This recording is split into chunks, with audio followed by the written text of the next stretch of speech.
만나든지 한자 영통하리라.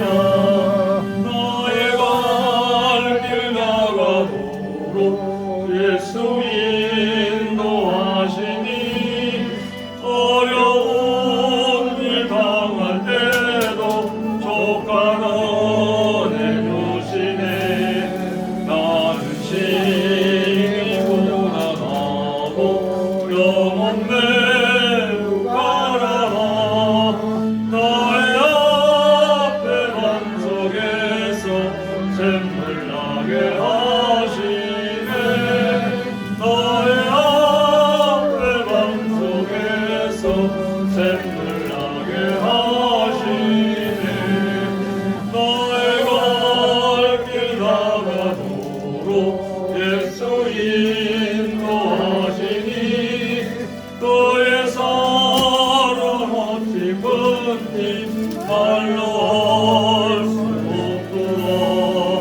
성령과 모든 영혼 하늘 날아갈 때에 영영과를 나의 장소 예수 인도하셨네. 영영과를 나의 장소 예수 인도하셨네.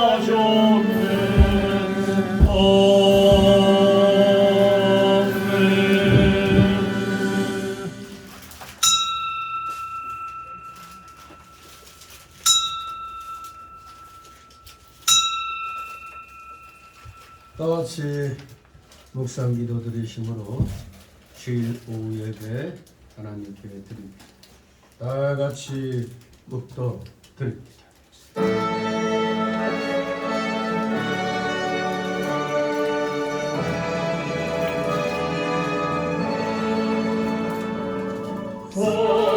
성부성자와 성령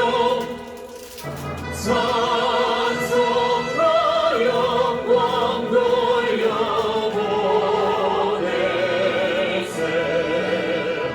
내처럼 지금까지 또 영원 무궁토록 성삼위의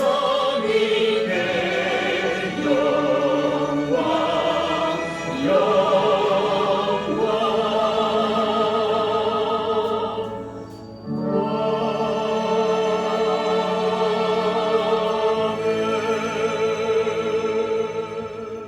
동이 서에서 먼 것 같이 우리 죄가를 우리에게서 멀리 옮기셨으며 아비가 자식을 불쌍히 여김 같이 여호와께서 자기를 경외하는 자를 불쌍히 여기시느니라. 아멘. 다같이 사도신경으로 신앙 고백. 청명하사 천지를 만드신 하나님 아버지를 내가 믿사오니 은혜 아들 우리 주 예수 그리스도를 믿사오니 이는 성령으로 잉태하사 동정녀 마리아에게 나시고 본디오 빌라도에게 고난을 받으사 십자가에 못 박혀 죽으시고 장사한 지 사흘 만에 죽은 자 가운데서 다시 살아나시며 하늘에 오르사 전능하신 하나님 우편에 앉아계시다가 저리로서 사는 자와 죽은 자를 심판하러 오시리라. 성령을 믿사오니 거룩한 공예와 성도가 서로 곁하는 것과 죄를 사하여 주시는 것과 몸이 다시 사는 것과 영원히 사는 것을 믿사옵나이다. 아멘. 같이 찬송합니다. 462장 찬송입니다. 462장.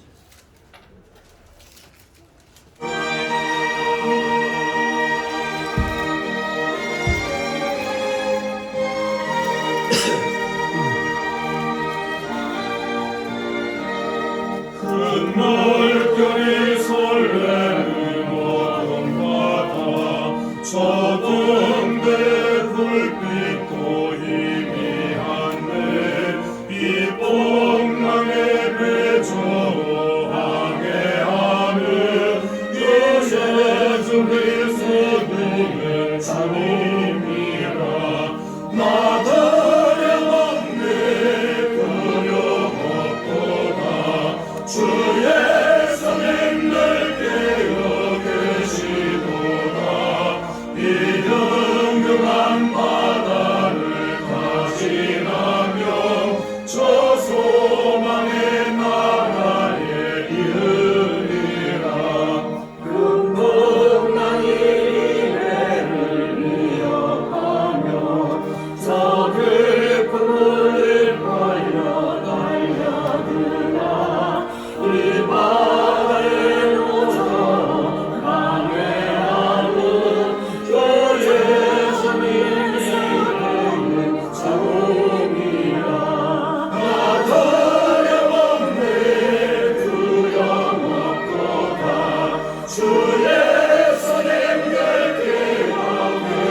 거룩하신 하나님 아버지, 언제나 말씀 중심으로 온전히 순종하며 살아가기를 하나님께서는 원하시는 줄 믿습니다. 날마다 주님의 십자가 내 속에 보혈공내 그 크신 사랑과 은혜를 받으면서 우리들은 아직도 여전히 옛사람과의 속성과의 싸움을 벌이고 있습니다. 이 옛사람과의 속성과의 싸움을 우리가 이 세상 떠날 때, 또는 예수님이 이 땅에 오실 때 완전한 영화의 단계로 들어가는 줄 믿습니다. 사랑하시는 자녀들, 아버지, 진정 이 세상에 소금과 빛의 사명을 감당하면서 살아가라고 주님께서 명령하셨건만 우리는 이러한 주님의 명령에 온전히 순종하지 못하는 모습들을 많이 보이고 있습니다. 뭔가 일이 되면은 내가 잘나서 된 줄 알고 내 능력이 출중해서 된 줄 알고 착각들을 하며 어느 틈엔가 교만의 머리가 쳐들고 있는 걸 보게 됩니다. 우리 어떠한 경우에서도 절대 교만하지 않게 하여 주시옵소서. 교만은 패망의 선봉이라고 그랬는데 구약의 이스라엘 백성들이 교만하여 하나님 말씀을 듣지 않냐고 자신들의 생각대로 자신들의 뜻대로 행하다가 마침내 멸망을 당한 것을 보게 됩니다. 오전에 이 남유다가 하나님의 선지자의 말을 듣지 아니하고 회개하지 아니함으로 마침내 무서운 하나님의 심판을 받는 것을 우리는 배웠습니다. 이 오후 시간도 그 뒤를 이어서 어떠한 상황에 놓이길래 선지자가 이렇게 비통한 어조로 탄식을 하는가? 우리는 그것을 잘 살피면서 우리도 오늘 이 시대를 살면서 나라가 멸망의 단계에 이르러서 때늦은 후회를 하는 이런 어리석은 일 행하지 않도록 늘 깨어 기도하며 악의 세력과 맞서 싸워 악을 물리쳐 나가는 살아있는 믿음의 십자가의 정병들 다 되게 하여 주시옵소서. 그저 입으로만 경건한 채 말로만 경건한 채 하는 자들이 너무 많습니다. 우리는 행동함으로 우리의 경건함을 진정 세상의 부유와 구별된 그 모습들을 우리 모두 보일 수 있는 자들, 정말로 살아 역사하시는 하나님의 말씀대로 살아가는 우리 모두 되게 하여 주시옵소서. 부족한 저희들 날마다 말씀을 읽고 회개하며 말씀 붙잡고 기도하며 오직 그 말씀대로 행하기를 즐겨하는 우리 모두 되게 하여 주시옵소서. 오늘 이 오후 시간 비록 육신은 피곤하나 이 피로를 이기게 하여 주옵소서. 선포되는 귀한 말씀 온전히 마음판에 새김으로 다시는 하나님 말씀에 어긋난 일을 하여 후회하는 탄식하는 그런 일들이 없기를 소망합니다. 자금의 이 나라에 일어나는 상황들 우리 모두 이스라엘이 멸망할 때 어떻게 하다가 멸망당했는가를 분명히 알고 우리 모두 시대를 앞서서 시대를 리드해 나가는 진정한 하나님의 백성들, 하나님의 자녀들 다 되게 하여 주시옵소서. 항상 생활 속에서 모범을 보일 줄 아는 진정한 구원받은 주의 자녀들, 우리 기독자의 올바른 윤리의 그 본 모습들을 우리 보이면서 살아가도록 아버지 늘 은혜로 충만케 하여 주시옵소서. 모두 피곤한 중에 이 점심 식사 후라 졸음이 쏟아지기 쉬운 시간입니다. 아버지 졸음을 이기게 하여 주옵시고 각종 잠잠의 마귀가 틈 못하게 하여 주시옵소서. 부족한 자의 입술과 영을 주장하여 주시옵소서. 마치는 시간까지 오직 주님께서만이 영광 홀로 받으시옵소서. 예수 그리스도 이름으로 감사드리며 기도드리옵나이다. 아멘. 이 시간 함께 은혜 나누는 말씀 오전에 이어서 예레미야 애가 2장 1절에서 22절까지의 말씀을 보도록 합니다. 예레미야 애가 2장 11절에서 22절까지의 말씀을 보도록 합니다. 제가 먼저 있습니다. 11절 내 눈이 눈물에 상하며 내 창자가 끓으며 내 간이 땅에 쏟아졌으니 이는 처녀 내 백성이 패망하여 어린 자녀와 젖먹는 아이들이 성읍 길거리에 혼미함이로다. 저희가 성읍 길거리에 혼미하여 거기에 품에서 운전하되 이들에게 곡식과 포도주가 어디 있느냐. 처녀 예루살렘이여 내가 무엇으로 네게 증거하며 무엇으로 네게 비유할꼬. 처녀 시온이여 내가 무엇으로 네게 비교하여 너를 위로할꼬. 너의 파괴됨이 바다같이 크니 누가 너를 고칠소냐. 내 거신자들아 내게 대하여 탐내고 어리석은 진실을 받고 내 제안을 드러내어서 내 사랑을 준 것을 지키지 못하였구나. 저희가 거짓 교훈과 이렇게 하는 것은 무릇 지나가는 자는 다 너를 향하여 박장하며 처녀 예루살렘을 향하여 비소하고 머리를 흔들며 말하기를 온전한 영광이라 천하의 희락이라 일컫던 성이 이 성이냐 하며 내 모든 수는들을 향하여 입을 벌리며 비소하고 이를 가며 말하기를 우리가 저를 숨겼도다. 우리가 바라던 날이 과연 이 날이라. 우리가 여기도 하고 보기도 하였다. 여호와께서 이미 정하신 일을 행하시고 옛날에 명하신 말씀을 다 이루셨으며 긍휼히 여기지 아니하시고 회파하사 원수로 너를 인하여 즐거워하게 하며 너희 대적의 뿔로 높이 들리게 하셨도다. 저희 마음이 주를 향하여 부르짖기를 처녀 시온의 성도가 나는 밤낮으로 눈물을 강처럼 흘리리로다. 스스로 쉬지 말고 내 눈물로 쉬게 하지 말지어다. 밤 초경에 일어나 부르짖을지어다. 내 마음을 주의 얼굴 앞에 물쏟듯 할지어다.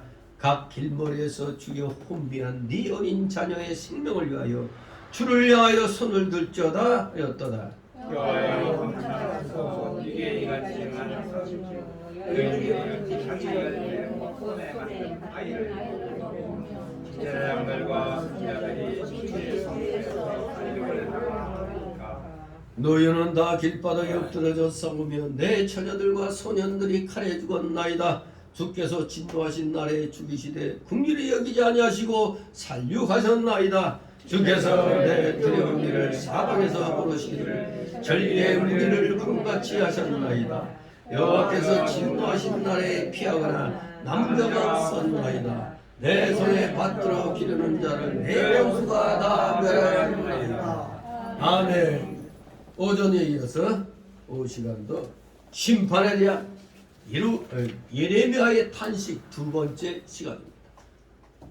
심판에 대한 예레미야의 탄식 두 번째 시간.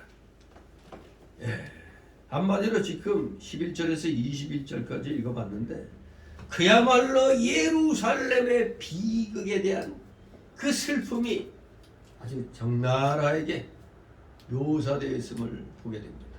상당히 참 처참한 그런 모습입니다. 오늘 이 오후 시간엔 11절에서 22절까지를 내용으로 한 5단락으로 나누어서 살펴보도록 하겠습니다. 첫 번째 단락은 11절 13절 패망한 예루살렘의 비참한 상태.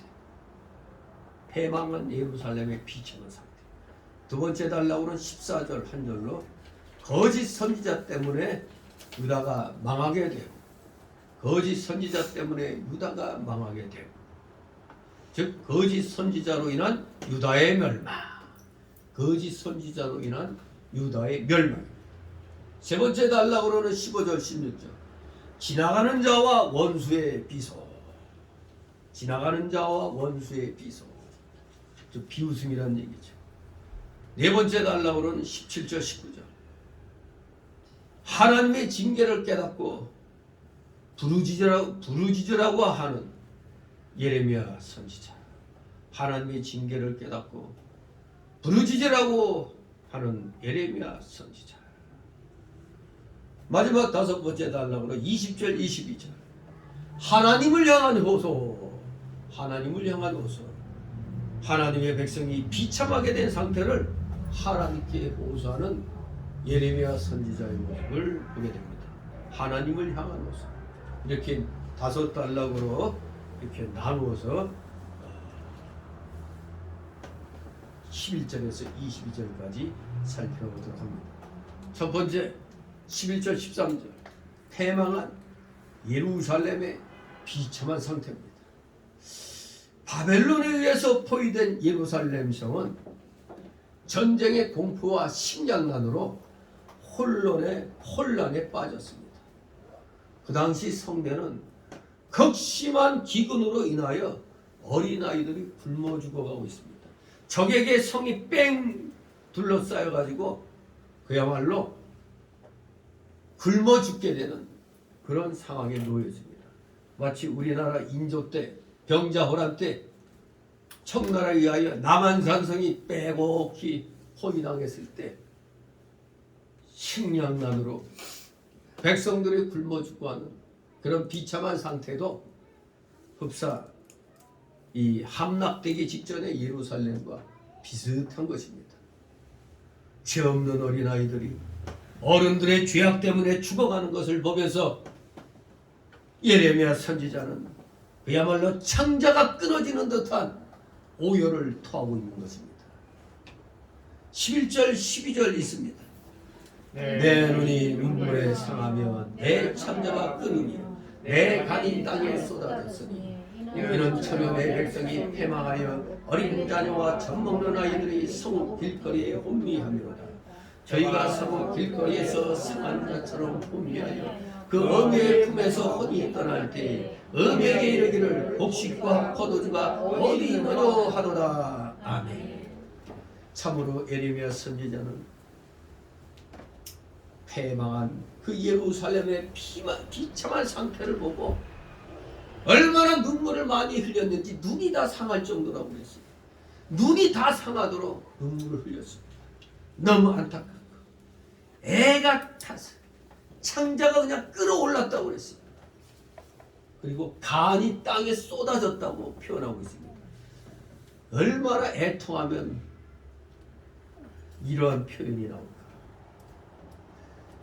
그게 여기 간이 땅에 쏟아졌다는 건 뭐 우리말로 쉽게 말하면 애간장이 탔다는 뜻인데 너무 심하게 애타는 마음을 가질 때는 이 간에 병이 생긴다고 그래요. 너무 그 비통한 그런 마음을 가질 때. 정말로 예레미야 선지자는 자기 민족의 그 멸망의 모습을 보고 간이 녹을 정도가 됐어요. 간이 녹아서 없어질 정도가 되었습니다. 왜 이렇게 간이 땅에 쏟아졌다 이런 표현을 했을까? 그 당시 유대인들은 감정의 근원이 마음에 있는 게 아니고 감정의 근원이 간에 있다고 생각했던 겁니다. 감정의 근원이.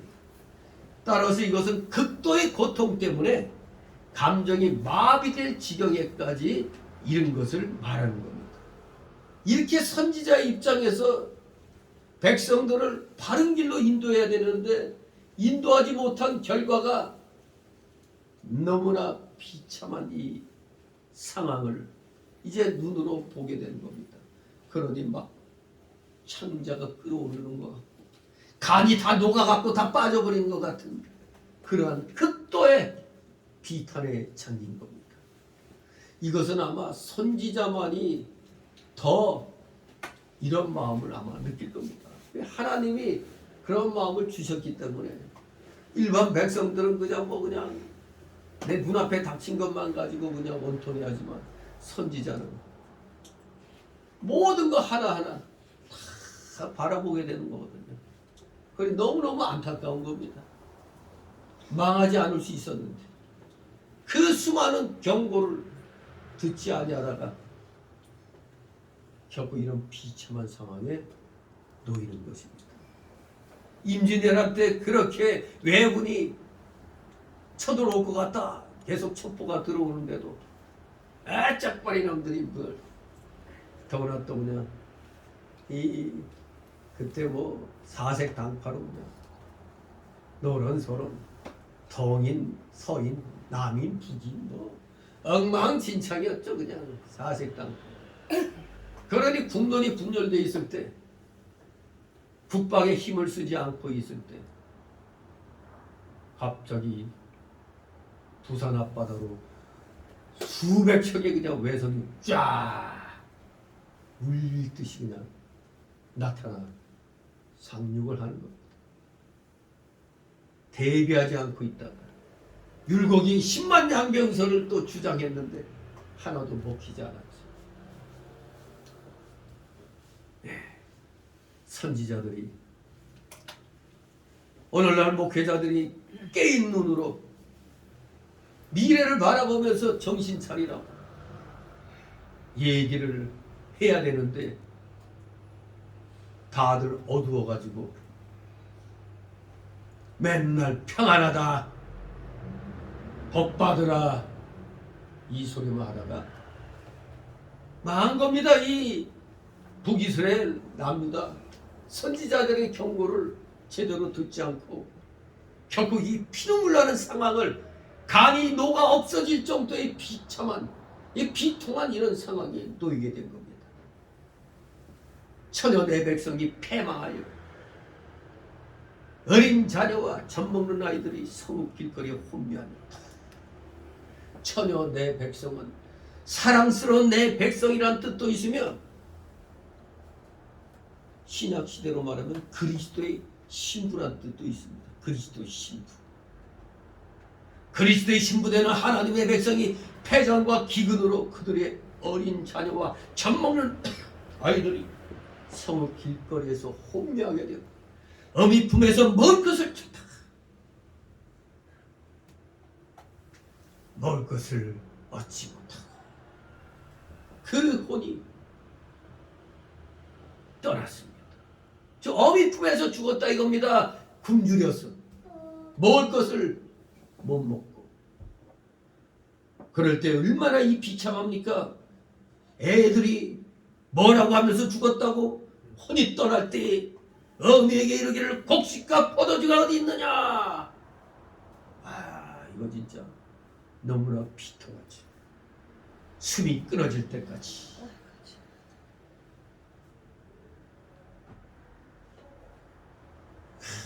이 먹을 것을 찾는 비참한 이 어린아이들의 모습, 이것이 남의 얘기가 아닌 것입니다. 우리나라도 망하면 이 꼴 되는 겁니다.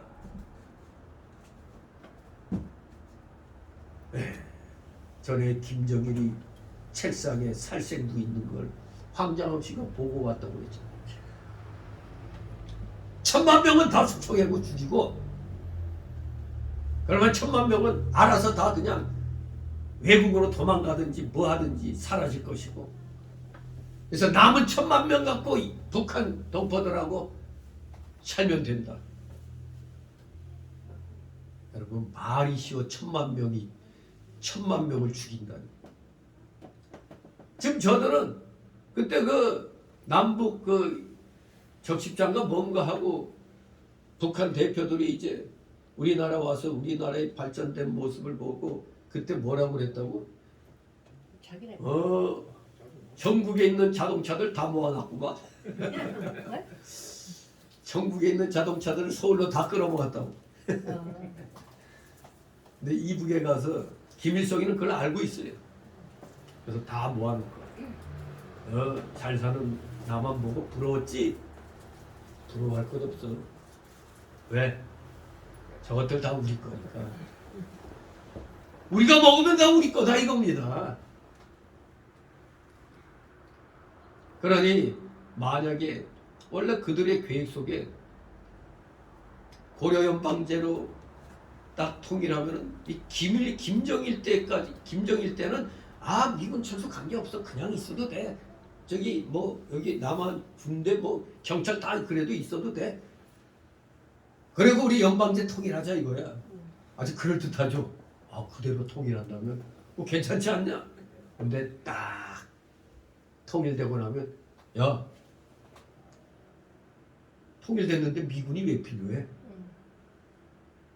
그리고 보안법은 왜 필요해? 통일됐는데. 이러면서 이제 나만이 공산화가 되는 겁니다. 속으면 안 되는 겁니다. 속으면 안 돼요. 그들이 나만을 점령하면 경상도 사람들은 저 어디 한경남도나 북도로, 호남 사람들은 다 어디 저기 평안남도나 어디로, 그리고 이북 사람들이 내려와서 우리 여기 빈 아파트들 다, 그리고 다 수청에 뭐 없잖아, 다 죽었잖아, 다 차지하는 겁니다. 에이 설마, 이 정신 나간 사람들은 항상 그러죠. 에이 설마 그러죠. 된장을 꼭 맛을 봐야 된장인 줄 알아요? 야, 이놈의 그 불쌍한 이 어리석은 동포들은 절반이 아직도 된장을 은가로 알고 있어. 먹어봐야 알아. 먹어봐야 합니까? 딱 보면 알잖아요. 참으로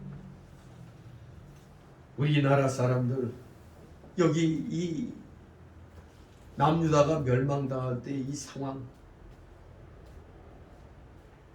아마 전쟁 가면 벌써 이 지금 우리나라 울릉도에 한번 미사일 그 부분에 떨어졌더니 뭐 어쩌?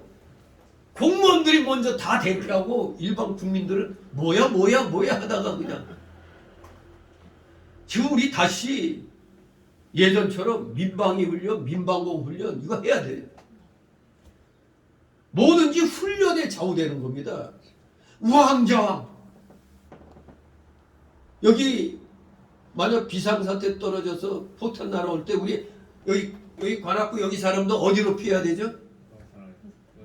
우리는 그래도 여기 문성 터널이 있잖아. 아, 무슨 터널? 그리고 우린 지하실 있잖아. 이게 대부분 그때 그랬다고 그래. 일릉도 사람들이. 아니 막 공습경보 뭐 이런 거는 나는데 어디로 피해야 될지 모른다는 거예요. 그냥 무왕좌. 근데 공무원들이 이런 자식들은 이게 훈련이 안 돼서 그런 겁니다. 훈련이 안 돼서. 작은 원자탄 하나 이 서울에 떨어지면 300만이 죽어요. 몰살 당하는 거예요, 거의 다. 이게 남의 나라 얘기가 아닙니다. 여기 남유다가 망해갈 때 아이들이 엄마 품속에서 먹을 거 달라 다고 해도 못 주고 죽는 겁니다. 정말로 숨이 끊어질 때까지 이 비참한 모습, 이러한 비극은 죄와 불순종이 얼마나 무서운 것인가를 새삼 경고해주는 교훈적인 사건입니다. 성이 적에게 포위돼가지고, 옛날에니까 포위되지, 요새는 앉은 자리에서 뭐가 하면 돼? 버튼만 딱 누르면 띠우 하고 날아가요. 앉은 자리에서 적을 괴멸시킬 수가 있는 거예요. 핵폭탄 하나 갖고 있어요. 절대 핵은 핵으로밖에 대항 못해요. 지금 우리나라 어떻게든지 저거 핵을 생산하겠다고 미국에가 공만 쳐야 돼. 미국을 어떻게든 협박해가지고라도 핵을 갖다 놔야 돼, 이거. 미국은 절대 핵 확산 때문에 안 된다고 얘기하죠. 지금 저놈들 계속 미사일, 심지어 재고까지 막 매일 쐈던 모양이에요. 그 몇천억 원씩 그냥 하루에 그냥 버리는데. 왜? 우린 핵무기 있어. 까불지 마, 이거예요. 정말로 우리 민족이 하나님 앞에 불순종하고 성경 말씀에 어긋난 길 가고 배역하고 폐역한 이 부패한 길로 가면은 하나님이 이 나라를 심판하시는 겁니다. 지금 정치인들이 완전히 썩어 무드러졌잖아. 이거 제대로 된 정치인들이 없잖아, 이 나라에. 지금 윤석열 대통령 혼자 고군분투하고 있어요. 도대체 여당이 여당 역할을 안 해요. 도대체 적을 도와주고 있어. 저 주호영인가 뭔지 아는 저 미친놈 저거 봐요. 아니 청와대 수석 둘이, 아니 드러난 것도 아니고 둘이 옆에 앉아서 뭐 메모 뭐 웃기고 있네, 그거 뭐. 아니 앉아서 그렇게 뭐 쓸 수도 있지. 그럼 경고 한번 하면 그게 들켰 기자에게 잡혔으면 그거 그냥 사과로 끝나면 됐지. 뭘 퇴장까지 시켜? 아주 미친놈이야 그거. 적을 더 이롭게 하는 놈이야. 이게 그래서 지금 국힘당 내에도 이거 그래도 어떻게 대통령실의 그 사람들을 갖다 그렇게 망신 주고 쫓아낼 수가 있느냐고. 너무했다 이러죠. 아니 국회에서 욕하고 막 싸우고 하는 건 뭐 그건 괜찮고, 아니 메모로 지들끼리 그걸 갖다 기자가 그걸 갖다 찍었다고 그거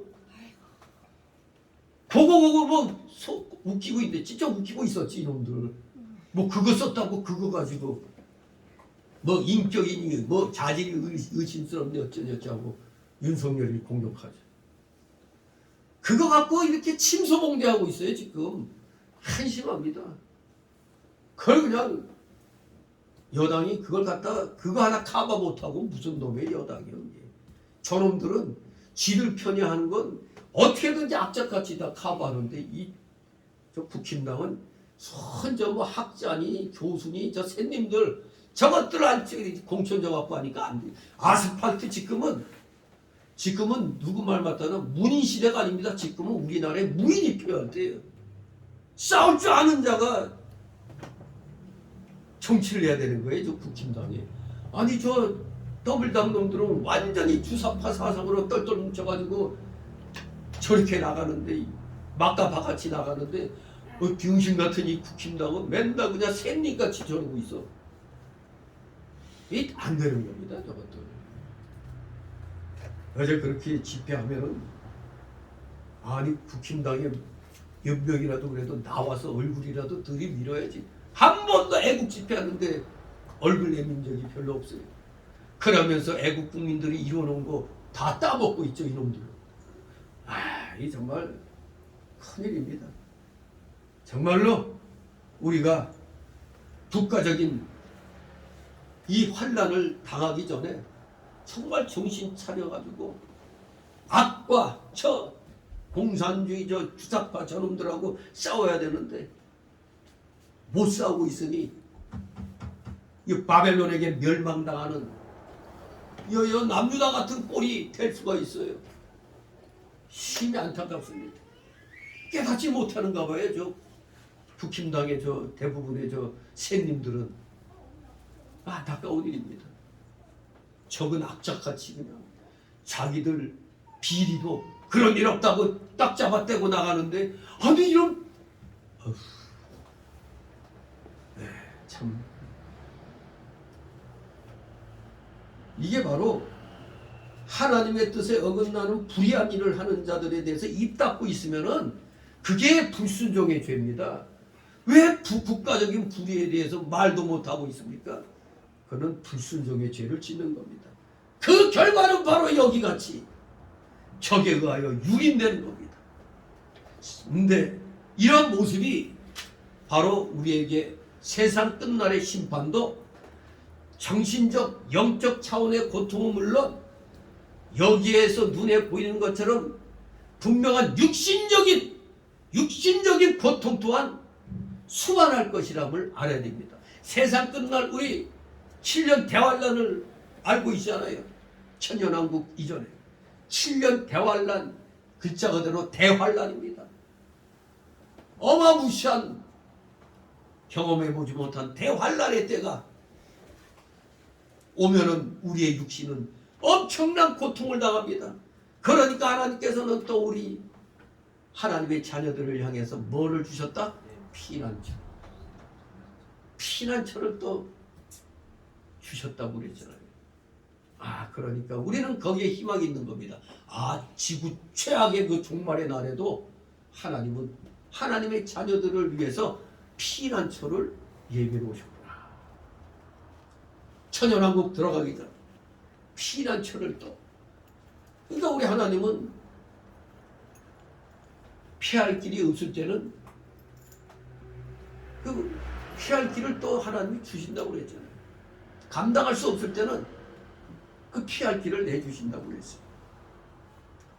분명히 우리가 이 성경에서 말하는 이 환난 같은 거, 이거 육신적인 고통을 분명히 같이 수반하는 겁니다.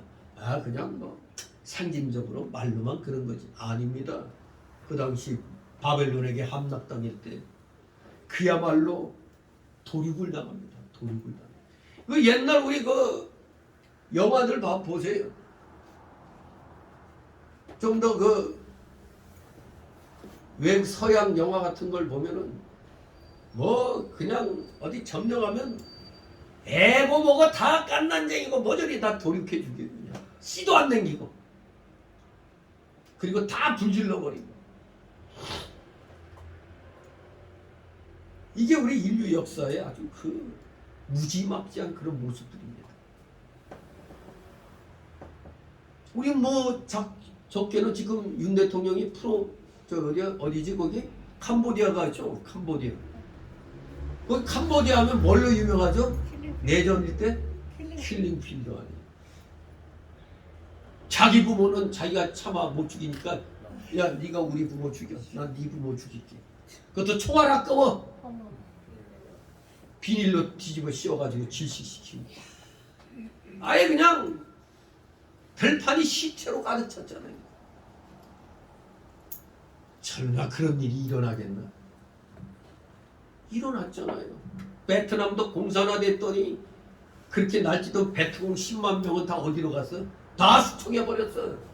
그리고 자유월남의 관리들이나 뭐 공무원들, 교수 뭐 이런 사람들 모조리 다 그냥 수용소로 보내가지고 죽든지 살든지 병나도 고쳐주지도 않고 그냥 수용소에서 한 1000만 명가량 사라졌습니다. 그 일이 있고 나서 10년 동안 발전이 안 되니까 할 수 없이 문을 연 거예요, 베트남이. 그래서 오늘날 좀 괜찮네 이런 소리가 들리는 겁니다. 그 전에 자유 누리던 사람들은 대부분 다 그냥 죽고 병신되고 딱 그렇게 되는 거예요. 사라지고 없는 겁니다. 전쟁에서 지면 비참한 겁니다. 제가 매번 얘기했지만 대한민국은 기독교 정신으로 건국된 나라예요. 그런데 만약 우리가 하나님 말씀에서 어긋난 길을 자꾸 이렇게 가고 저 공산주의자들에게 모든 거 다 내주면 지금 여기에 우리가 지금 눈으로 읽고 있는 이 상황이 우리에게 도래하는 겁니다. 이걸 알기 때문에 깨어있는 목사들이 그야말로 애끓는 심정으로 외치는 겁니다. 저는 김대중 때부터 외쳤죠. 그래서 별 재미를 못 받았지만 뒤에서 욕만 많이 먹은 거 알아요. 나도 목사들하고도 싸우고. 그러나 내 눈에는 이 나라의 장래의 모습이 보여요. 저 공산주의 사상 가진 자들이 대통령 되고 나면 나라 엉망이 될 거라는 거. 결코 하나씩 세 명째 거치니까 완전히 이거 군대부터가 그냥 박살나잖아요. 진실로 우리 정신 차려야 됩니다. 당하고 나서 후회하면 늦는 겁니다. 13절 읽습니다. 처녀 예루살렘이여 내가 무엇으로 내게 증거하며 무엇으로 내게 비교할꼬. 처녀 시온이여 내가 무엇으로 내게 비교하여 너를 위로할꼬. 너의 파괴됨이 바다같이 크니 누가 너를 고칠 소냐. 아멘. 한마디로 이 예루살렘이 처한 이 비극은 어느 누구도 치유할 수 없다. 이걸 밝히고 있습니다. 왜? 이유가 뭔데? 예루살렘의 참상이 너무나 큰 데다가 이 비극의 원인이 어디에서부터 왔다? 하나님께로부터 왔기 때문에 이건 어느 누구도 치유할 수가 없다 이겁니다. 하나님께로부터 시작됐기 때문에. 무서운 말씀이죠. 이 하나님의 진노가 너의 파괴됨이 바다같이 크다고 그랬어요. 바다같이. 너무나 크고 넓은 지역이 모조리 다 황폐화됐다는 얘기입니다. 예루살렘이 조금 파괴되었으면 고치기나 쉽겠지. 그러나 파괴된 지역이 바다와 같이 너무 넓기 때문에 복구 불가능. 그리고 그 처참한 상태가 너무나 심하기 때문에 위로할 길이 없는 겁니다. 위로할 수가 없는 겁니다. 우리도 큰 일을 당한 집에 가면은 아니 뭐라고 할 말이 없죠. 그냥 차라리 말을 안 하고 인사하는 게 위로가 되는 거예요. 말로 무슨 말로 위로를 해? 그 큰일을 당한 집에 가서 그야말로 비참한 상태가 너무 심하면 위로할 말을 잃게 돼요. 쉽게 말해서 우리말식으로 할 말이 없는 겁니다. 할 말이 없게 돼요. 무슨 말로 위로할지 알 수가 없습니다. 그러므로 이런 때는 어떻게 해야 됩니까? 하나님의 위로가 있기를 소망합니다. 바로 하나님의 자비와 긍휼에 의존해야 되는 것입니다. 하나님의 위로가 있기를, 하나님의 자비가 임하시기를, 그 말밖에 할 말이 없습니다. 자, 이제 두 번째 단락으로 14절, 거짓 선지자로 인한 유다의 멸망. 거짓 선지자 때문에 유다가 망하게 되었습니다. 이 14절은 종교 지도자들의 책임에 대해서 공박하고 있습니다. 유다의 순환에 대한 가장 큰 원인, 이거 잊으면 안 돼요. 유다의 순환에 대한 가장 큰 원인은 정치인들 때문에 그런 게 아니라 그것 때문에 선지자들이 임무를 제대로 수행하지 않았기 때문이라고 밝히고 있는 겁니다. 오늘날 대한민국이 이런 상황된 것도 누구 잘못이야? 목회자들 잘못입니다. 교회 잘못입니다. 기독교 잘못입니다. 이게 왜? 맨날 그냥 복만 외치고 눈에 보이는 걸 가지고 그것만 외치고 다니니까 나라가 기둥뿌리부터 썩는 것은 쳐다도 안 보고 가자 그냥 복받아라 평안하다. 빨갱이들 본받아갖고 어떤 목사들이 입만 열면 평화 하죠. 저 자유주의 목사들 저것들은 맨날 입만 열면 평화만 외쳐. 평화통일? 여러분 우리 평화통일 되면 안 되죠. 자유민주로 인한 평화통일이 돼야지. 평화통일하려면 지금도 간단하죠. 어떻게 하면 돼? 항복하면 돼. 그럼 전쟁 없이 하잖아요. 저놈들 항상 주장하는 게 뭐예요? 우리가 강력히 말하면 그럼 전쟁하자는 거냐? 그런 인간들에게 여러분 뭐라고 대답해야 돼? 그럼 너 그냥 다 내줄 거냐? 왜 좌파놈들은 맨날 그래? 그럼 전쟁하자는 거냐고. 야 인마 그러면 니거 그냥 뺏어가는데 너 가만히 있을래? 할 때 되면 해야 되는 거예요. 그게 사는 일입니다. 여기 유다가 멸망케 된 가장 큰 원인은 다른 데서 찾는 게 아닙니다. 하나님의 일꾼들이 제대로 역할을 했느냐 이겁니다. 왜? 하나님의 일꾼들 선지자들은 항상 앞으로 일어날 상황에 대해서 먼저 외치잖아요. 그러면 그 말만 정치인들이 잘만 들으면 안 망하는 겁니다. 그런데 이 유다가 멸망할 수밖에 없는 게 이 선지자란 자들이 백성의 죄악을 경고하기는커녕 거짓된 평안만을 선포했습니다. 평안하다. 예레미야 8장 8절 12절에서도 맨날 평안하다. 하나님이 너희는 70년 포로 있게 된다 하는데도 거짓 선지자들 뭐요? 2년 후면 돌아와. 그러면 사람들은 예레미야 선지자는 70년이야 그러는데 여기 거짓 선지자들은 걱정 마 2년이면 돌아와. 누구 따르겠어요? 70년은 막막하죠. 2년 그 이쪽으로 그렇게 되는 겁니다. 달콤한 말 서로가 좋겠죠. 바로 그런 것이 멸망을 만드는 것입니다. 14절 있습니다. 네 선지자들이 네게 대하여 헛되고 어리석은 묵시를 보았으므로 네 죄악을 드러내어서 네 사로잡힌 것을 돌이키지 못하였다. 저희가 너희 거짓 권고와 미혹해 할 것만 보았도다. 아멘. 예, 지금 읽은 대로 그렇습니다. 유다는 발림 정치인들 때문에 망한 게 아니고 거짓 선지자 때문에 망한 겁니다. 거짓 선지자. 오늘날로 말하면 저 타협하는 목회자들 때문에 망하는 겁니다. 거짓 선지자들이 헛되고 어리석은 묵시를 보고 백성들을 잘못 가르친 겁니다. 말씀대로 가르쳐야지. 왜 귀에 거슬리는 건 얘기 안 하고 듣기 좋은 말만 골라갖고 있습니다. 거짓 선지자들이 백성들의 죄악을 보고도 책망하지도 못하고 바른 길을 가르쳐주지도 못한 것입니다. 왜? 잘못하면 욕먹으니까. 그들은 백성들이 망하는 길과 포로되는 길로 가는 것을 눈으로 보고도, 그렇게 될 것을 보고도 돌이키려고 노력하지 않았습니다. 에이, 나만 내 술만 편하면 되지 뭐. 저것들 얘기해봐야 안 들을 거야. 얘기도 안 하고 미리 그렇게 생각하고 얘기를 안 해요. 오늘날도 마찬가지잖아요. 내 목사가 이런 말 하면 싫어할 거야. 이런 말 빼야지. 알아서 뺍니다. 그러므로 백성들이 하나님 말씀을 떠나 쉬운 길, 넓은 길로 가다가 멸망당하게 되는 것입니다. 백성들이 멸망의 길로 가는 것을 돌이키게 해주는 것이 바로 선지자의 의무입니다. 목사의 의무인 것입니다. 멸망의 길로 가는 걸 보고도 왜 저 세속화되는 것을 보고도 말을 안 합니까? 이러면 아니 된다고. 아니 된다고 얘기해야죠.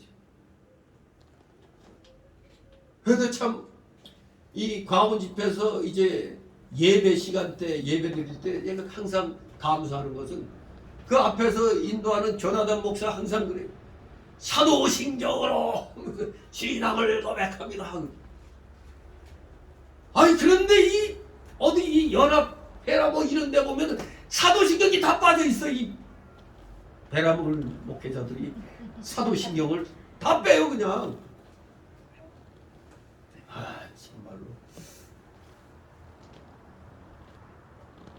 이러니 애국운동하는 사람들은 보면은 좀 뭐 말의 실수도 있고 뭐 그런 흠집이 많이 보이지만서도 그건 아무것도 아니에요. 저 진리가 저 북에 의해 침탈당하는 거 보고도 입 닫고 있는 저따위 인간들 보면은 정말로 저들이 진짜 애국자인 겁니다.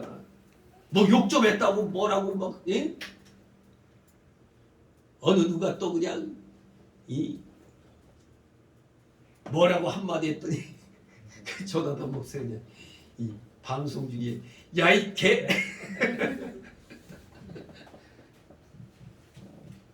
참 그래요. 아무튼 흠이 없는 사람이 어디 있겠어요. 그러나 큰 틀에서 일단 나라를 세우고 지켜나가는데 불의와 싸우는 데 있어서 감정적으로 빗나갈 수도 있는 겁니다. 그런데 그걸 가지고 트집 잡아가지고 목사들이 말이야 품위 없게 욕이나 해대고 말이야. 그러면 니들이 좀 나와가지고 좀 보태면 되잖아. 나오지도 않고 아주 거룩한 차입니다.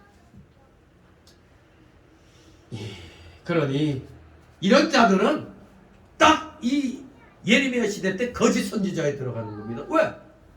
올바른 말을 하고 국민들이 저 악과 싸우도록 리드해 나가야 되는데 입 닫고 말이에요. 하나님이 다 알아서 해주셔. 참 잘도 하나님이 알아서 해주시겠다. 하나님도 움직이지 않는 자들 거들도 안 봅니다. 기도하고 움직이라고 그랬잖아요. 구하라고 그랬잖아요. 열심히 구하고 그 다음에 어떻게 하라고? 감동받으면 찾으러 다녀야지. 그렇게 찾았으면 어떻게 해야 내 걸로 만들려고 두들겨야 돼요. 그래야 열리지. 근데 그냥 구하라고 했다고 구하기만 하고 있어. 행동은 없고. 그러니 그들은 거짓 선지자인 겁니다. 그러니 그런 자들은 백성들이 죄를 범해도 괜찮다. 그럴 수 있지. 평안하다. 복 받는다. 이런 말만 아주 듣기 좋은 말만 해야 됩니다. 말을 안 들으면 야이 도구 차일드야 그냥 욕도 할 수 있는 겁니다. 그냥 말 안 들으면 패서라도 인도해야 되잖아요. 말을 안 들으면 못 깨달으면 옛날에 이제 일본 군대가 우리 한국인 출신들 원래 이놈들이 이제 우리 식민지 국민이니까 좀 심하게 하는 게 많았겠죠. 그러니까 뭐 안 될 때는 패야 된다. 그래서 뭐라고 역전군대는 패야 말 듣는다. 그런 말이 그런 데서 생겼어요. 그러니까 해방 후에도 우리 70년대 군대 생활할 때도 70년대 말을 들어보면은 그러니까 기본이 그 저녁 점호전에 항상 일상생활화된 게 빼치가 집합이야. 잠자기 전에 꼭 그냥 그 점호 끝나고 나면 이제 다 취침해야 되는데 항상 빼치가 집합 딱 거기에 불려나가면 하여간 엉덩짝에 그냥 피멍이 들죠. 그냥. 뭐 패고하는 거 기본이었어요 사실. 예, 군대 좋아져가지고 요새 뭐 그런 게 없다고 그러는데 뭐 그거는 좋은데 문제는 노무현 때 뭐 자기하고 같은 소대 아니면 딴 소대 뭐 상병 병장 보면 뭐라고 그랬다고? 아저씨? 참, 이 군대가 완전 당나라 군대가 돼버렸어요. 이놈 좌파 대통령들이 자리 잡으면 대한민국 망합니다 그냥. 이거 그냥 앉은 자리에서 망해요. 아니 적은 철저하게 하는데 우리만 지금 늘어져가지고 에? 병역만 그냥 뭐 연도만 줄이고 있죠. 이러니까 가뜩이나 애들도 안 낳는데 장정이 부족할 수밖에 없죠. 그런데 그때 저 남경필이가 뭔가 하는 놈은 또 모집한다고? 뭐 월급 주고 뭐 모집한다고? 모병제? 참 한심한 인간들이 정치하고 있으니 표 얻으려고 뻑하면 1년 더 줄이겠다. 뭐 이런 소리 하는 거 아니에요. 북한은 뭐 10년이라는데 우리는 2년도 길다고 이렇게 지금 줄이고 있어요. 저런이 총이나 조금 쏠 줄 알게 됐을 때 제대하는 거예요. 이래 갖고 되겠어요. 참으로 시대가 악하면 나라의 망할 징조들이 보이는 겁니다. 여기 거짓 선지자들이 거짓말만 해대는 겁니다. 거짓 경고와 미혹해 할 것만 보여주는 겁니다. 거짓 선지자들은 다 하나님 말씀 떠나가지고 그저 거짓 경고와 미혹해 할 것만 보고 그대로 백성들에게 가르쳤습니다. 그러므로 유다 백성들이 망할 수밖에 없죠. 망하기 싫어도 망하는 길로 가는 겁니다. 그래도 요새 어떻게 보면은 저 정교조 교사들이 아이들 갖다 무슨 점수 준다고 다 끌어내는데 그래도 저기 광주의 그 중고등학생들인가 이 정교조 교사들이 우리를 갖다 억지로 끌어냈다고 강제로 우리를 갖다 뭐 그렇게 했다고 그 학생들이 고소했더라고. 고발. 아무튼 이렇게 또 깨달은 사람들도 있습니다만 대부분 이 당시에 이 상황이 다 거짓 경고에 미혹하는 것만 보고 그쪽으로 다 그냥 그게 더 좋으니까 그쪽으로만 쏠리는 겁니다. 바로 예나 지금이나 공통점이 있어요. 거짓 선지자들의 특징은 악을 보고도 선하다 그러고 선을 보고도 악하다고 그렇게 가르칩니다.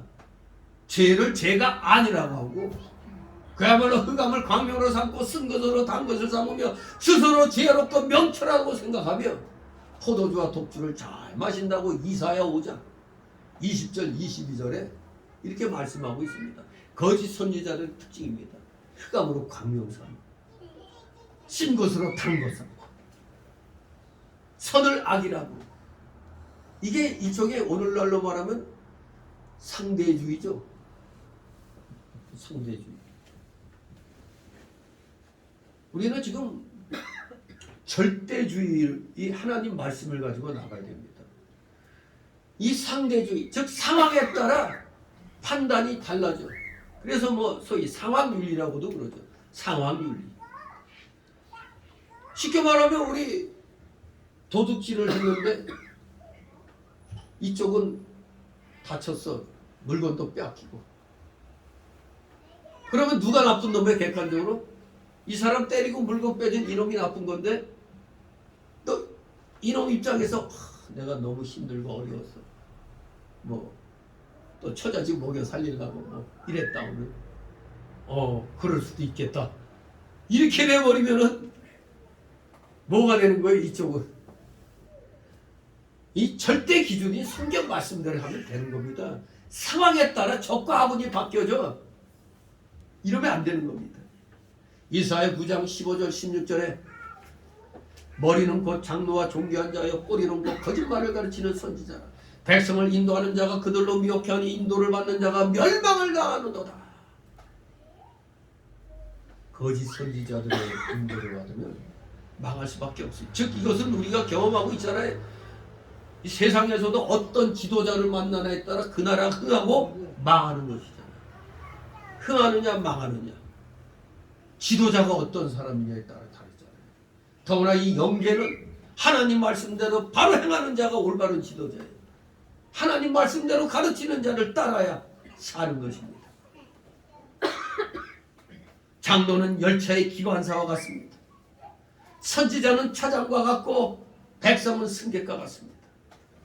거짓 선지자와 장로가 합작하여 백성들을 잘못된 길로 인도하니 인도하는 자나 인도받는 백성이나 다 같이 망하게 되는 겁니다. 거짓 선지자들은 참선지 예레미야를 악하다고 핍박합니다. 지금 저 거짓된 인간들이 쓸쓸하게 외롭게 지금 애국운동하는 정가운 목사, 그러나 사실 외로운 게 아니에요.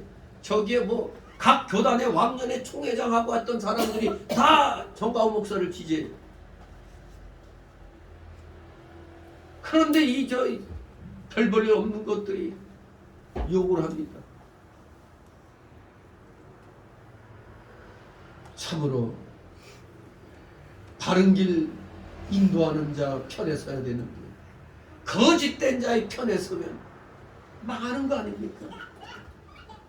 정말로 이 거짓 선지자들은 애국운동 제대로 행하지도 않으면서 애국운동 바로 하는 선지자 역할을 목사를 핍박합니다.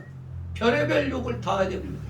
저 국민일보 저것들도 저 민노총 산하에 들어갔나 저거? 이명이란 저 슬개 빠진 저 기자란 것이 함부로 애국운동하는 목사를 폄훼하면서, 그런데 그걸 가지고 또 전 목사를 반대하는 목사들 치곤 그래 아주 의인이다 올바르게 말한다 헛소리하고 있고. 참 내 그거 딱 읽어보니까 야 이 여자 이게 기자야, 이게 국민일보 기자야, 이 사악한 정말 사악한 마귀씨 같더라고요. 또 어느 목사는 자기 유튜버에서 이 사람이 아주 잘못된 걸 지금 썼다고 또 그렇게 또 그 이명희 여기자 그 아주 이거 진짜 잘못된 걸 썼다고 이제 통렬하게 또 이제 비판하는 그런 유튜브 목사님도 계시죠. 아무튼 거짓 선지자들은 지금 참선지 예레미야를 핍박하고 바벨론의 명예를 안 메어도 된다고 하고, 분명히 예레미야는 하나님의 감동으로 70년이라고 받았는데 이 거짓된 자들은 바벨론 포로가 2년이면 끝난다, 2년이면 돌아오게 된다 이렇게 하면서 백성의 죄를 지적하지 않고 그저 평안하다 평안하다 가르쳤습니다. 그러니 백성들은 그것이 좋으니까 편하니까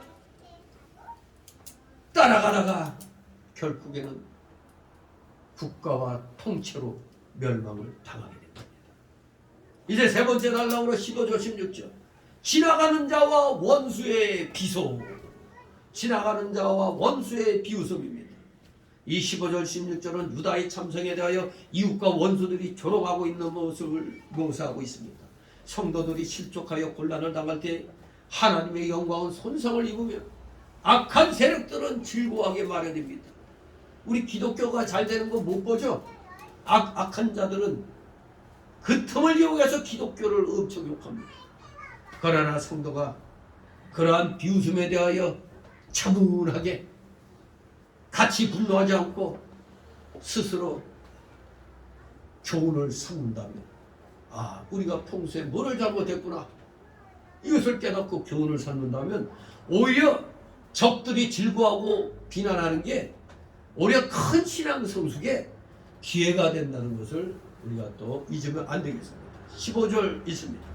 무릇 지나가는 자는 다 너를 향하여 박장하며 천하 예루살렘을 향하여 비소하고 머리를 흔들며 말하기를 온전한 영광이라 천하의 희락이라 일컫던 성이 이 성이냐 하며. 아멘. 여기 뭐 지나가는 자는 다른 게 아니라 유다의 주변 국가들 말합니다. 즉 열국을 가리킵니다. 유다와는 별로, 하나님과는 별로 상관없는 국가들입니다. 예루살렘이 한때 강성했을 때 그 열국들은 예루살렘 성을 흠모했어요. 그러나 이 하나님의 성이 멸망하자 이제 그들은 지난날의 융성을 들추어내면서 비웃고 있는 겁니다. 한때는 잘 나갔다며 인정하는 듯 하면서 비웃는 거죠. 하나님의 징계를 받을 때는 평소에 별로 관계없는 사람들이 박수를 치고 머리를 흔들며 비방합니다. 완전한 영광이여 천하의 희락이라 일컫던 성이 이 성이냐? 아이고 꼴 좋다 이겁니다. 이렇게 비방하는 겁니다. 과거에 믿음 잘 지킬 때는 물론 예루살렘 성이 영광스럽고 희락이 넘치고 완전한 성이었습니다. 이것을 이방 사람들도 보고 듣고 알고 있었습니다. 그런데 이제 그 예루살렘이 망한 것을 보고 아주 멸시하는 태도로 비웃었습니다. 이처럼 세상 인심은 표변하는 겁니다. 시시때때로 변하는 겁니다. 바로 이것은 세상이 속보다는 겉만을 보고 자기 자신만을 위하며 최종적인 끝이 아니라 그저 눈에 보이는 그 현실만 보기 때문에 세상 사람들은 이렇게 어두운 것입니다. 우리들은 말씀을 통해서 미래에 되어질 일까지도 우리는 바라보고 있는 것입니다. 16절 있습니다. 너의 모든 원수는 너를 향하여 입을 벌리며 비소하고 이를 갈며 말하기를 우리가 저를 삼켰도다. 우리가 바라던 날이 과연 이 날이라. 우리가 받기도 하고 보기도 하였다 하도다. 아멘. 원수들은 유다 백성을 삼키려 하고 그 백성이 망하기를 기다리고 있다가 예루살렘이 마침내 망하는 것을 보고 우리가 바라던 날이 과연 이 날이라 하면서 좋아했다는 겁니다. 얻기도 하고 보기도 하였다. 얻었다는 말은 만났다는 뜻으로 예루살렘이 망하는 것을 이제 만나보았다는 얘기입니다. 그렇습니다. 원수들은 우리 성도가 망하는 것을 기다리고 있다가 망하는 것을 보면 아주 기뻐하고 자기들이 바라던 날이 왔다고 춤을 추며 기뻐합니다. 그러므로 우리 성도는 언제나 경성하여 범죄하지 말고 말씀에 서고 믿음으로 걸어나가야 자신이 살고 하나님께 영광을 돌리게 됩니다. 성도가 생명 있는 신앙의 다른 박질을 할 때에는 원수가 꼼짝 못하지만 우리 성도가 믿음 지키지 않고 죄 중에 빠져서 세상적으로 나가고 타락하면 망하게 됩니다. 그러면 그것을 보고 원수들은 아이고 안 됐다가 아니라 그거 깨소금 맛이다 기뻐한다는 겁니다. 그래서 이들이 외치는 게 우리가 얻기도 하고 보기도 했다고 즐거워하는 겁니다. 유다의 원수들은 유다의 멸망이 마치 자기들의 힘에 의한 것이라고 생각했던 겁니다. 그러나 그것은 엄청난 오해죠. 우리 하나님께서는 단지 그들을 유다를 징계하는 막대기로 몽둥이로 사용하셨을 뿐이고 이 몽둥이는 용도가 사라지면 어떻게 돼요? 용도 폐기예요. 꺾어버리는 겁니다. 버리는 겁니다. 그러나 반면에 우리 성도는 하나님의 일회용 도구가 아닙니다. 하나님의 아들로서 하나님의 모든 사역의 목적이 바로 우리 성도입니다. 또한 성도가 하나님의 도구로 사용될 때는 그것은 단순한 기계적인 도구가 아니라 하나님의 협력자로서 사용이 되는 겁니다. 그러나 모든 것을 이루시는 사랑과 능력은 오직 주께만 있기 때문에 우리 도구로 쓰임받는 자들은 결코 자랑하거나 교만할 근거는 전혀 없는 것입니다. 절대 내가 하나님께 쓰임받는다고 자랑하면 안 됩니다. 교만하면 안 되는 겁니다. 철저하게 겸손하게 나가야 됩니다. 이제 네 번째 단락으로 17절 19절 하나님의 징계를 깨닫고 부르짖으라고 하는 선지자 에레미야. 하나님의 징계를 깨닫고 부르짖으라고 하는 에레미야 선지자. 자 17절 있습니다. 여호와께서 이미 정하신 일을 행하시고 옛날에 명하신 말씀을 다 이루셨으니 긍휼히 여기지 아니하시고 회파하사 원수로 너를 인하여 즐거워하게 하며 너의 대적의 뿔로 높이 들리게 하셨도다. 아멘. 이 17절은 예루살렘의 그러한 비극이 우연이 아니라는 겁니다. 우연이 아니라 다 하나님 말씀 속에 있었다는 걸 보여주는 겁니다. 범죄한 유다 백성이 멸망하는 것은 하나님께서 이미 작정한 대로 되었다는 얘기입니다. 성도가 범죄할 때 하나님께서는 징계하시기로 작정을 하시는 겁니다. 바로 그것이 옛날에 명하신 말씀을 다 이루셨다는 겁니다. 옛날에 명하신 말씀은 하나님 말씀, 즉 모세 오경과 구약에 나타난 계명입니다. 하나님께서 유다에 대하여 하나님의 계명대로 심판했다는 뜻입니다. 하나님은 이렇게 그 말씀을 반드시 성취하시는 분이십니다. 하나님의 말씀대로 행하는 자에게는 하나님께서 생명과 복을 주시고 그 말씀을 어기는 자에게는 반드시 심판을 내리시는 겁니다. 어기는 자들에게는 반드시 심판이 있는 겁니다. 그래서 로마서 2장 6절 8절에 하나님께서 각 사람에게 그 행한 대로 보응하시되 참고 선을 행하여 영광과 존귀와 썩지 않은 것을 구하는 자에게는 영생으로 하시고 오직 당을 지어 지를 쫓지 아니하고 불의를 좇는 자에게는 노와 분으로 하시리라고 말씀하고 있습니다. 말씀대로 행하지 않으면 하나님의 진노가 임하시는 겁니다. 그러므로 대적의 뿔로 높이 들리게 하셨도다. 뿔은 바로 권세를 가리킨다고 그랬죠. 유다가 망함으로 원수들의 권세가 높아졌다는 얘기입니다. 우리 성도가 범죄함으로 하나님께 벌을 받아 망하면 당연히 원수가 득세하게 되는 겁니다. 이 나라에 이렇게 원수들이 세를 자꾸 얻어가는 게 이게 좋은 일이 아닙니다. 우리에게 경고로 다가오는 겁니다. 아, 우리 기독교계가 우리 목사들이 선지자역을 제대로 못하고 있구나. 경고를 알아야 됩니다. 그저 그냥 잘 되겠지 뭐. 미국이 있으니까 뭐 잘 되겠지. 이런 식으로 아니란 생각하면 안 되는 겁니다. 참으로 원수가 득세하는 걸 우리는 절대 지켜볼 수가 없습니다. 18절 19절 있습니다. 저희 마음이 주를 향하여 부르짖기를 처녀 시온의 성과가 너는 밤낮으로 눈물을 강처럼 흘릴지어다. 스스로 쉬지 말고 네 눈동자로 쉬게 하지 말지어다. 밤 초경에 일어나 부르짖을지어다. 네 마음을 주의 얼굴 앞에 물쏟듯 할지어다. 각 길거리에서 주여 혼면 네 어린 자의 생명을 위하여 주를 향하여 손을 들지어다 하였도다. 아멘.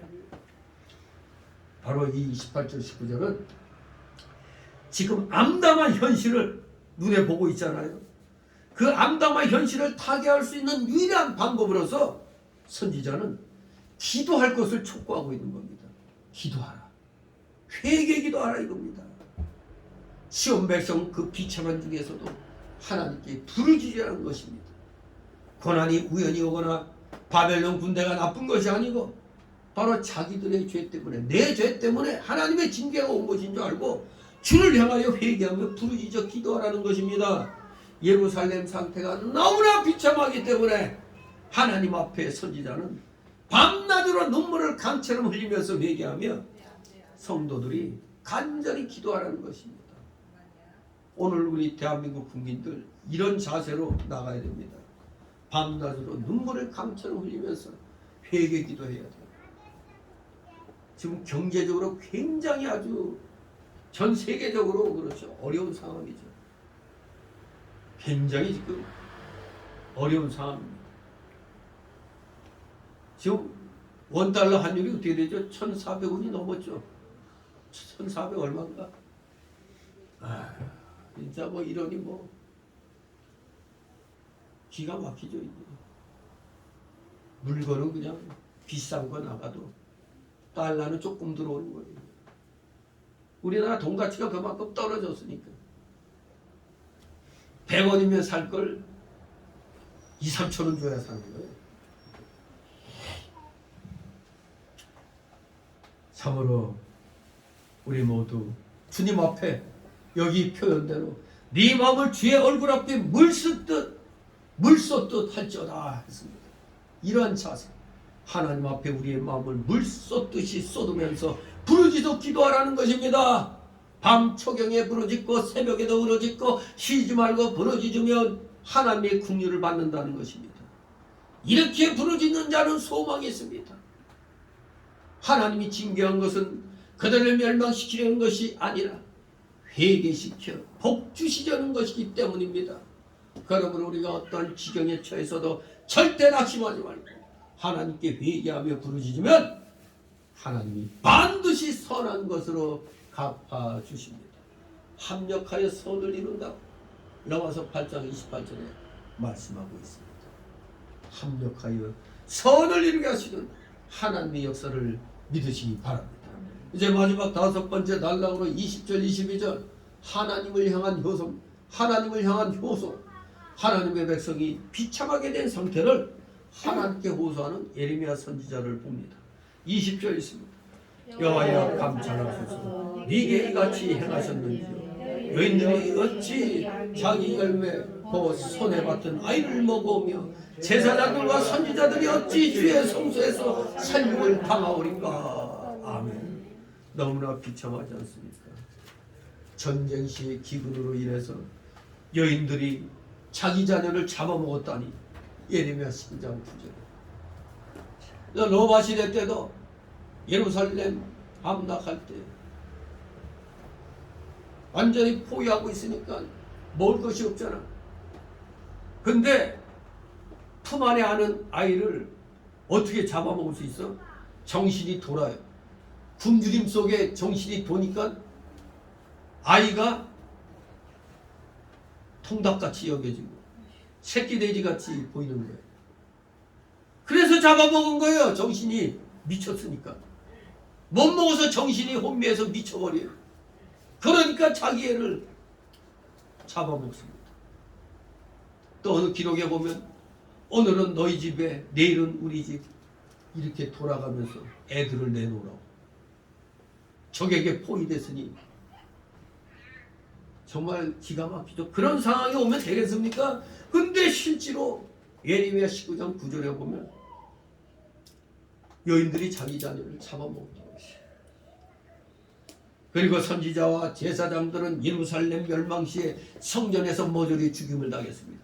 적에게 함락되면 우리나라 여기 공무원들, 저 정치인들, 학자들, 목사들, 또 교인들 모조리 다 처형당하는 겁니다. 여기 봐요. 제사장과 선지자들이 예루살렘 멸망 시 성전에서 모조리 다 그냥 처형당했습니다. 예레미야는 이미 유다 백성들에게 회개하고 하나님께 순종하여 바벨론의 명예를 매지 않으면 이와 같이 될 것이라고 예언한 바가 있습니다. 예레미야 19장 14절 15절. 그때 하나님의 뜻은 이 패역한 이스라엘이 바벨론에 항복하도록 예레미야에게 보여줬는데 모두가 그때 바벨론에 항복하라면 예레미야가 뭐가 되죠? 매국노. 그런 상황이 되는 겁니다. 분명히 바벨론의 멍에를 매야 된다고 했느니 여이 매국노야 하고 이제 돌팔매질이 날라옵니다. 그러나 그들이 듣지 않았습니다. 그러나 마침내 예레미야 예언대로 바벨론의 무서운 재앙을 받게 되었습니다. 여러 선지자나 제사장들도 예레미야 말을 듣지 않고 그저 거짓 선지자의 말을 듣고 나가다가 다들 성소에서 비참하게 살육을 당하게 되었습니다. 오늘날로 말하면 예배당에서 목사와 장로, 권사들, 집사들 다 도륙당하는 것은 똑같은 거죠. 하나님의 말을 듣지 않으면 이렇게 무서운 결과가 온다는 것을 여기서 보여주는 겁니다. 21절 있습니다.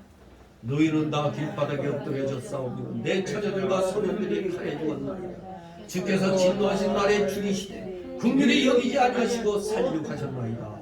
아멘. 예루살렘 멸망시 노인과 아이들은 돌봐줄 사람이 없어서 다 길바닥에 기진하여 엎드려졌고 처녀들과 소녀들은 다 전쟁터에서 칼에 죽었습니다. 오늘날 젊은 남녀가 거짓 선지자의 사상에 빠져 마귀의 칼인 그릇된 사상과 철학에 미혹되어 엎드러진 것도 다 이와 같은 것입니다.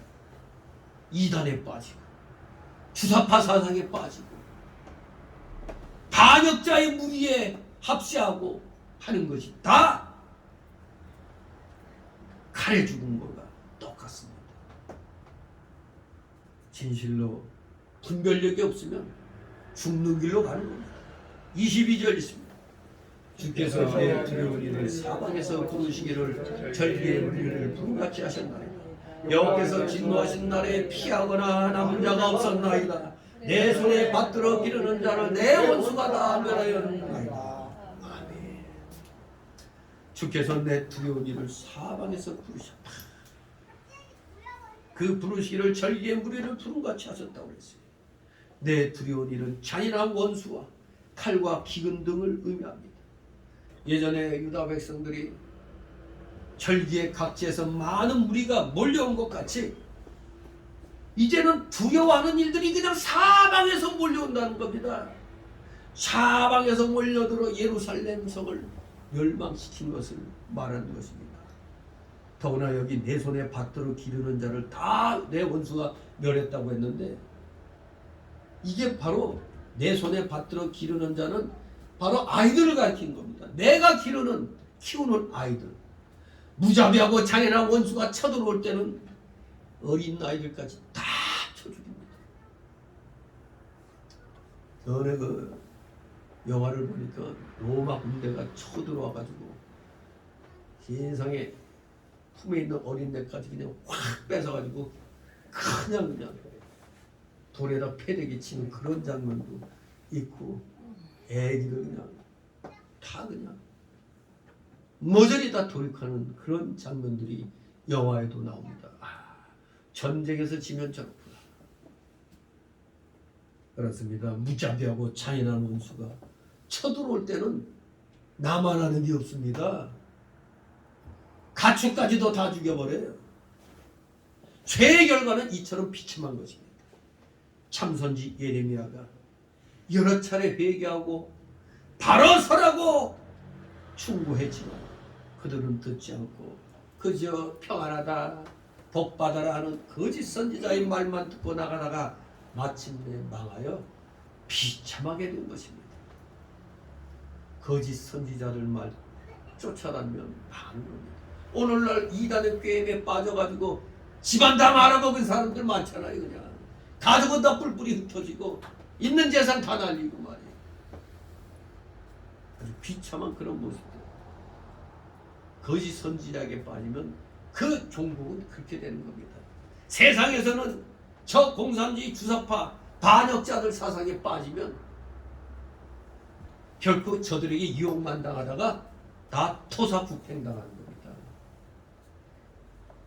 그 6.25 전쟁의 그 책임을 남도당 박헌영이가 다 짊어지고 뭐 북조선 북노당이죠. 거기는 그때는 북노당 남노당 북노당 괴수는 김일성 남노당 괴수는 박헌영인데 이제 6.25 전쟁 끝나고 북한에서도 이제 전쟁 실패의 책임론을 가지고 하다가 바로 박헌영이 저 남노당 뭐 남한에만 내려가면 모든 국민들이 다 그냥 맨발로 뛰어나와 만세 부른다고 만세하면서 맞이해준다고. 그래서 박헌영이 이제 남노당에 대해 모든 전쟁의 책임을 다 뒤집어 씌웁니다. 그래서 결국 남노당 원래는 박헌영이가 원래 조선공산당에서 최고 거두죠. 김일성이 저 아무것도 아니었어요. 소련군이 키워준 것일 뿐이지. 이제 박헌영에게 몽땅 다 뒤집어 씌워가지고 미군 첩자다 간첩 노릇했다 이래가지고 사역을 시키는데 뭐 전해오는 말로는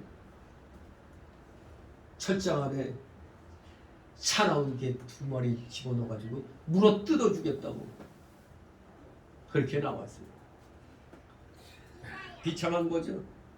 그래도 한때 박헌영이가 남로당 이 조선공산당의 최고 그걸로 아주 그냥 공산당들에게는 존경받고 그랬죠. 그 인간이. 근데 결국은 쫄다고 김일성에게 그냥 당해가지고 비참한 최후를 맞이했죠. 아무튼 하나님 뜻에 어긋난 자들 망하고야 맙니다. 저 김일성, 김정일이 이제 김정은 시대 왔는데 과연 안 망할까? 어때요? 망할 거야 안 망할 거야? 비참하게 망할 것입니다. 근데 트럼프가 살길을 열어줬을 때 다 맥히고 그냥 내가 어디 살만한 데만 마련해 주셔. 다 그냥 가져가시오 이렇게 했으면 살 수도 있었어. 근데 이제는 이번에 그 비질런트 그 훈련할 때 아마 다 지하 빵카 속에 숨어 있었을 겁니다. 그냥 수백 대가 그냥 쫙 뜨는데 한 방에 그냥 평양으로 와서 내려 쏟으면 끝나는 거예요. 겁나가지고. 그러니까 저것들 우리 그 강아지들도 매가지 그 이런 무서운 많이 타는 것들이 짖기는 허벌나게 많이 짖고 있죠. 그냥 겁쟁이들이 더 많이 짖는 거예요. 겁먹었다는 증거입니다. 우리 두려워하지 말고 우리는 하나님이 세우신 이 나라 지켜나가야 되겠습니다. 오늘 이 예레미야 애가서는 5장이 각각 독립된 그런 연작시라고 할 만한데 2장의 끝부분도 1장과 마찬가지로 여인이 자기 아이를 먹고 제사장들이 성전에서 죽임을 당하는 끔찍한 상황의 열거와 더불어 즉각적인 구원을 외치는 내용으로 끝을 맺고 있는 겁니다. 여기서 애가는 애가로서 끝나는 것이 아니라 결국에는 기도로 끝남을 볼 수가 있어요. 하나님을 향한 호소, 이게 기도 아닙니까? 따라서 우리 성도는 어떠한 경우에도 슬픔과 탄식으로 끝내지 말고 항상 희망의 기도로 끝내야 한다는 사실을 우리는 잊지 말아야 되겠습니다. 항상 힘들고 어려워도 하나님 풀어주실 줄 믿습니다 해야지. 하나님 저 원통에서 못 살겠습니다. 차라리 저 데려가 주세요. 이러면 안 됩니다. 끝까지 희망을 가지고 하나님 앞에 기도하는 여러분 되시기를 주님의 이름으로 축원합니다. 기도합니다. 거룩하신 하나님 아버지 은혜를 감사드립니다. 사랑하시는 자녀들 참으로 거짓 선지자 이 거짓된 자들의 이 폐해가 얼마나 심하다는 걸 말씀을 통해서 분명히 보고 깨달은 줄 믿습니다. 오늘의 신약 시대를 살고 있는 우리들 바로 이 시대를 리드해 나가는 것이 우리 기독교 리더 목회자들이란 사실. 목회자들이 선지자 역할을 바로 해야 나라가 바로 되고 국민들이 평안한 길을 갈 수 있다는 걸 분명히 깨닫고 우리 기독교인으로서 자부심 가지고 최선을 다하여 말씀 중심에 서서 정말로 삶에 있어서 모범이 될 수 있는 우리 진정한 믿음의 자녀들 다 되게 하여 주시옵소서. 감사드리며 예수 그리스도의 이름으로 기도드려옵나이다. 아멘. 같이 찬송가 463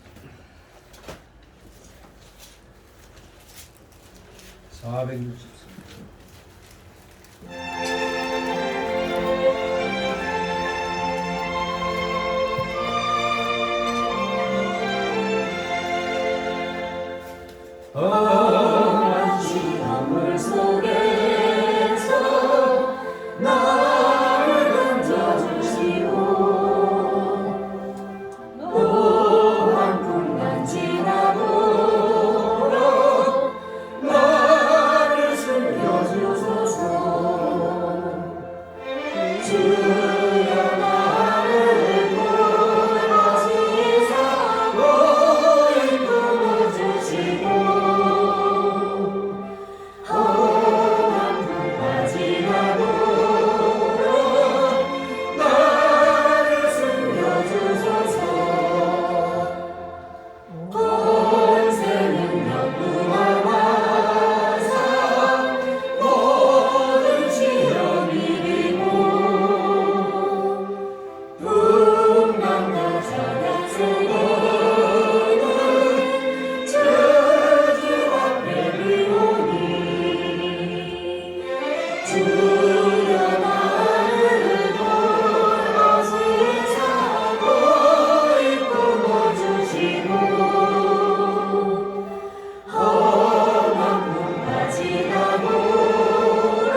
네, 광고 말씀 다음 주 추수 감사주일입니다. 우리 기도로 준비들 잘 하시기 바랍니다. 주기도문으로 마칩니다. 하늘에 계신 우리 아버지 이름이 거룩히 받으시오며 나라의 이루시며 뜻이 하늘에서 이룬 것 같이 땅에서 이루어집니다. 오늘 우리 영광의 시간을 주시고 우리가 우리 죄인 자를 사는 것 같이 우리 죄를 사여 주시고 우리 시험에 들게 하게 하옵시고 다만 하나님께서 내 나라와 권세와 영광 아버지께 영원히 있사옵나이다.